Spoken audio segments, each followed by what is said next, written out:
Picture this. You've got exactly 20 minutes left on your Physics 0625 mock exam. The timer is ticking down, the invigilator is pacing the aisles, and you flip the page, only to be met with a massive, twisted, curved graph. Honestly, this is the exact moment where your grade boundary is decided. So let's jump straight into this high-stakes rescue and get you ready. Because staring blankly at a complex, curved speed-time graph while under immense pressure, yeah, that is exactly where most students just bleed easy marks. The curve changes, the gradient shifts out of nowhere, and total panic sets in. But here's the secret. Those hidden marks are actually entirely predictable if you know exactly what the Cambridge examiner is hunting for. And this right here is the painful mistake that costs students their top grades. Just listen to this answer. She falls fast, then stops. Ouch. That is a classic vague learner mistake that instantly triggers a harsh 0-mark penalty from the examiner.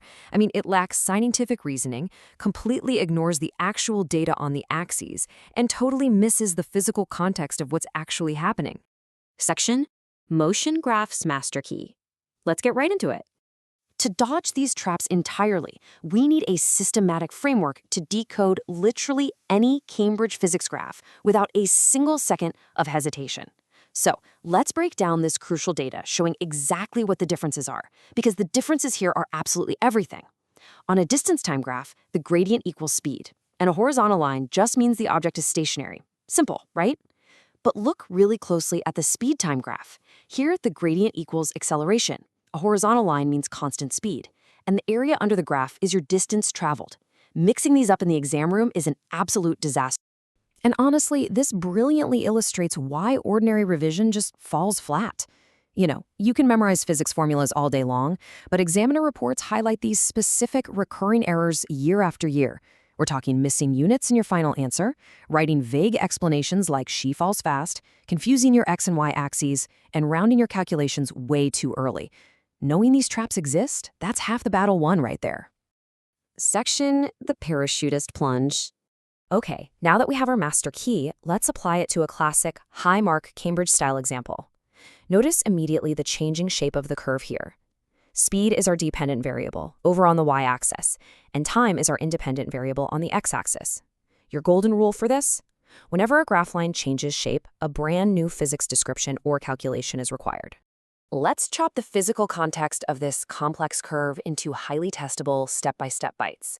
So at point A, the parachutist starts her fall. Her speed increases, which means she is accelerating. Notice that really steep gradient? Well, by point C, the curve flattens out. The speed reaches its absolute maximum value and stays exactly the same. Then, bam, at point D, the parachute opens, the speed decreases rapidly, and we get this very steep, sudden drop. That's high deceleration. See what we're doing? We're translating a visual curve straight into precise physics terminology. So the crucial takeaway is what's happening precisely at that flat line between C and D, and then again at point F. This is the exact examiner-approved definition you've got to use on your paper. Terminal velocity is a constant speed reached when acceleration is exactly 0. Whatever you do, do not write she stops. Her acceleration stops. She's actually still moving downwards, just at a steady, constant speed. Okay, time for a quick active challenge. I want you to pause and predict. Looking at the entire curve, where exactly on this graph is a negative relationship shown? Scan those letters, lock in your answer in your head before the virtual timer runs out. Got it? Are you looking at the gradient? Let's see if you nailed it. A negative relationship is simply where there's a downward sloping line. This happens from point D to E to F, and then again from G onwards as she finally hits the ground. It just means that as the time values on the x-axis increase, the speed values on the y-axis fall. It's literally just a visual representation of deceleration. Section: Spot the flawed answer. Let's look a little closer at this. All right, let's escalate the stakes a bit. I want you to act as the tough Cambridge examiner for a second. Look at this side-by-side comparison. On the left, we've got our vague, flawed student answer, she falls fast, then stops. That gets absolutely 0 marks. No way. Now look on the right at the mathematically precise, mark-winning phrasing required for top bands. Terminal velocity reached, acceleration is 0. Do you see the stark difference there? The right side uses the correct conceptual vocabulary and precise motion descriptions. It's night and day. And this brings us to your ultimate weapon for the exam: I am handing you the perfect 4-step formula needed to construct a bulletproof, top-tier exam response every single time you see a written question. First, state the concept. Second, back it up with evidence or specific data extracted straight from the graph. Third, apply your scientific reasoning to link the data back to the concept. And finally, wrap the whole thing up in that precise examiner wording we just practiced. So let's put that formula to the test and extract some specific data. Look really closely at the lower flat line on the graph, right around point F. The question is, for how long was the parachutist traveling at exactly 5 meters per second? Try finding 5 on the y-axis, tracing it horizontally over to the line, and looking straight down at the time axis. Did you spot the start and end times? The flat line at 5 meters per second starts at exactly 35 seconds and ends at 60 seconds. So you just write down 60 seconds minus 35 seconds, which equals exactly 25 seconds.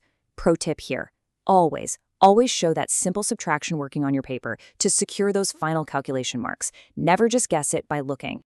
You guys have done brilliantly so far. You've completely decoded the graph, you've locked down the exact terminal velocity definition, and you've secured your calculation marks. But listen closely, because this is huge. In a moment, I'll show you the hidden examiner clue that changes the practical answer completely.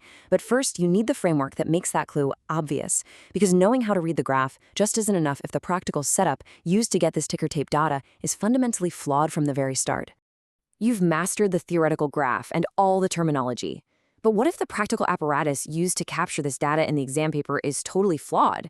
Well, we're going to cover exactly how to spot those traps in our next explainer. Until then, ask yourself this. If your ticker tape timer is running slower than it should, how would that secretly warp every single calculation you just made? To find out, subscribe to our YouTube channel, Ace the Exams, at acexams_IGCSE to excel in your Cambridge examinations, and click on the next explainer right now to master the mock survival plan.